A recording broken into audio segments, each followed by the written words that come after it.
Áudio 2, vamos iniciar aqui a parte 1 do livro, capítulo 1, uma nova prática para uma nova realidade, página 31. Mesmo alguém que tem um monte de coisas para fazer pode ser produtivo. Ter a mente em ordem e manter o controle de forma positiva e relaxada. Esse é um ótimo jeito de viver e trabalhar, com altos níveis de produtividade e eficiência. Também é a melhor maneira de estar totalmente dedicado e presente ao que está fazendo, devidamente envolvido no momento. E é aí que o tempo deixa de existir e você está no comando da sua atenção. O que você faz é exatamente o que deveria, considerando todos os seus compromissos e interesses. Você está totalmente disponível, você está ligado. Há uma coisa que podemos fazer e as pessoas mais felizes são aquelas que fazem no limite da sua capacidade. Podemos estar completamente presentes. Podemos estar 100% aqui.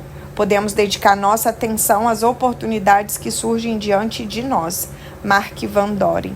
Esse modo de agir é fundamental para profissionais bem-sucedidos e de alta performance. Uma necessidade para a saúde de qualquer pessoa que vive ultrapassando os limites e uma plataforma fundamental que nos oferece a liberdade para nos envolvermos de forma otimizada em nossos empreendimentos mais importantes. Você já sabe como fazer tudo o que é necessário para atingir esse estado saudável de alto desempenho? Não é uma pergunta, é uma afirmação. Você já sabe como fazer tudo o que é necessário para atingir esse estado saudável de alto desempenho. No entanto, se for como a maioria das pessoas, precisa aplicar essas habilidades da maneira mais oportuna, completa e sistemática possível, de modo que se sinta no controle de tudo em vez de se sentir sufocado pelas pendências.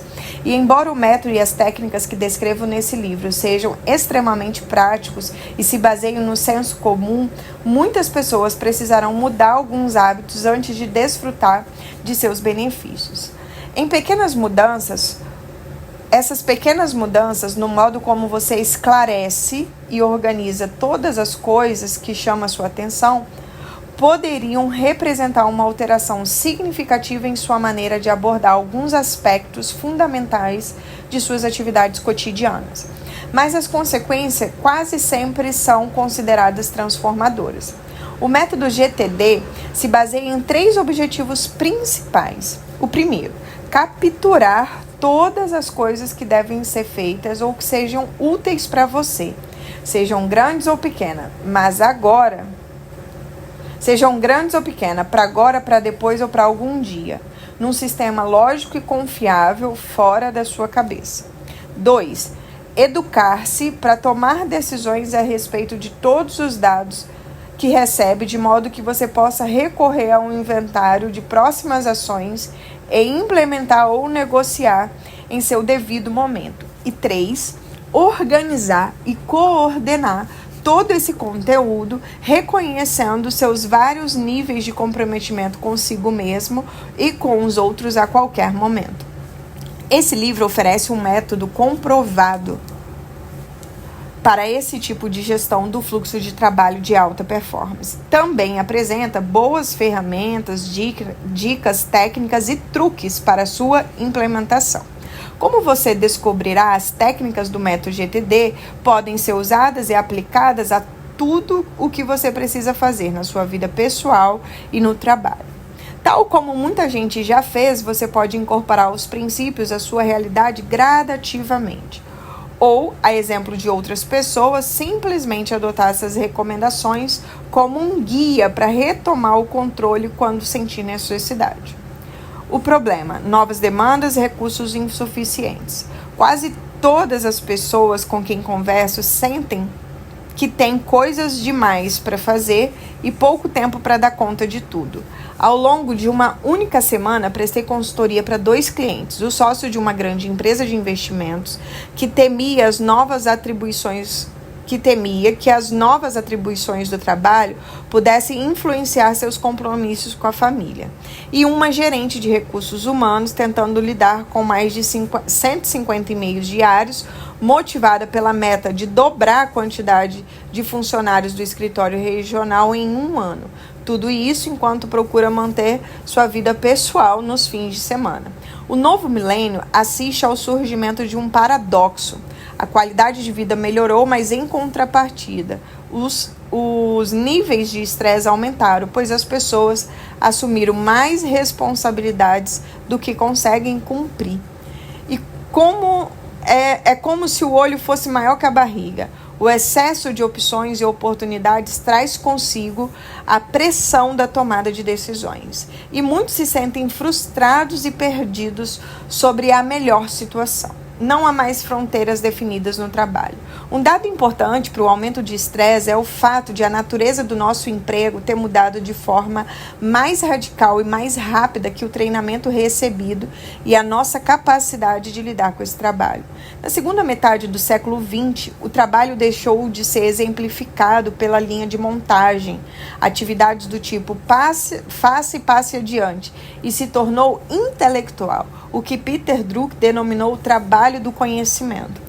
Antigamente não havia muitos mistérios.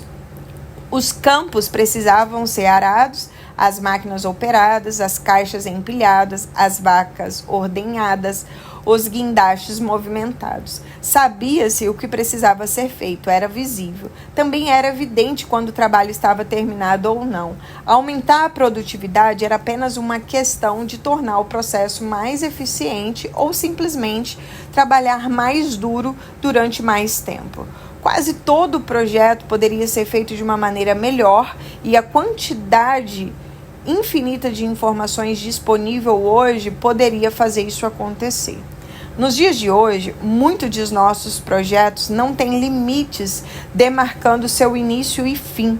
Quase todas as pessoas que conheço têm pelo menos meia dúzia de coisas que querem realizar ou situações que querem aprimorar. E, ainda que tivessem o resto da vida para tentar, não conseguiriam concluí-las com perfeição. É bem provável que você já tenha enfrentado esse dilema.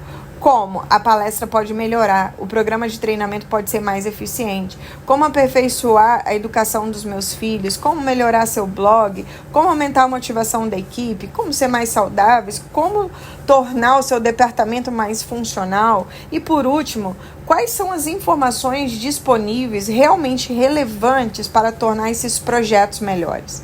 A resposta é uma quantidade infinita e facilmente acessível por meio da internet. Por outro lado, a falta de limites ou fronteiras pode gerar mais trabalho. Muitas empresas hoje exigem comunicação, cooperação e entrosamento entre todas as equipes, eliminando divisões entre os departamentos.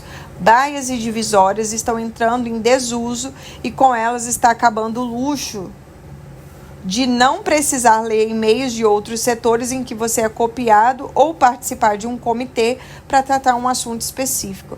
Acrescenta-se a tudo isso o aumento de contato com amigos e familiares, na medida em que as redes sociais diminuem as distâncias, pois até os mais idosos acessam a internet no computador ou em smartphones para ficarem conectados.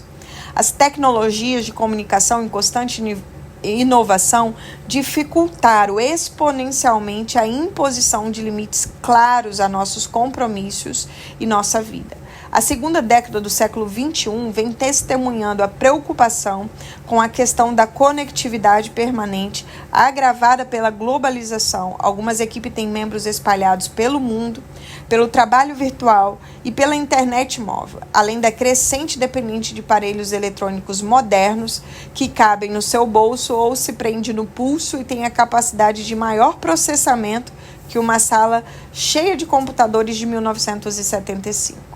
Portanto, não somente o trabalho e suas fronteiras cognitivas estão mais ambíguos e mal definidos, mas também o tempo e espaço em que podemos e com qual frequência deveríamos estar engajados nele enquanto temos que lidar com com a profusão contínua de dados significativos e acessíveis que podem agregar valor à nossa vida.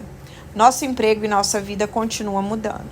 A falta de limites para os nossos projetos e nosso trabalho em geral já seria um desafio para qualquer pessoa, mas ainda precisamos acrescentar à equação as constantes mudanças de definição de nossas atribuições, assim como nossas responsabilidades e de nossos interesses na vida. Durante minhas apresentações, costumo perguntar ao público: quem aqui faz apenas aquilo que foi contratado para fazer? E quantos de vocês não tiveram nenhuma mudança significativa na vida pessoal do ano passado para cá? Raramente alguém levanta a mão. Por mais indefinido que seja o trabalho, em sua falta de limite, se você pudesse ser designado por uma tarefa específica por tempo suficiente, provavelmente descobriria o que é preciso fazer, quanto e em qual nível para preservar a sanidade. E se conseguisse manter a sua vida em ordem, sem mudança de casa, sem términos de relacionamento, sem problemas de saúde, questionamentos de estilo de vida, em você e seus entes queridos, sem surpresas financeiras, sem desvios de carreira, sem programas motivacionais que inspiram novos caminhos, talvez fosse capaz de desenvolver um ritmo de gerenciamento para alcançar um pouco de estabilidade e tranquilidade. Muitos de nós recebemos nas últimas 72 horas mais inputs que produzem mudanças, criam projetos e alteram prioridades do que os nossos pais recebiam em um mês inteiro, talvez até em um ano. Mas pouca gente pode se dar a esse luxo, por 3 motivos. A maioria das organizações parece estar sempre alternando objetivos, produtos, sócios, clientes, mercados, tecnologias, proprietários. Tudo isso abala estruturas, formas, funções e atribuições. Hoje, mais do que nunca, um profissional médio age como um autônomo, trocando de carreira com a mesma frequência que seus pais mudavam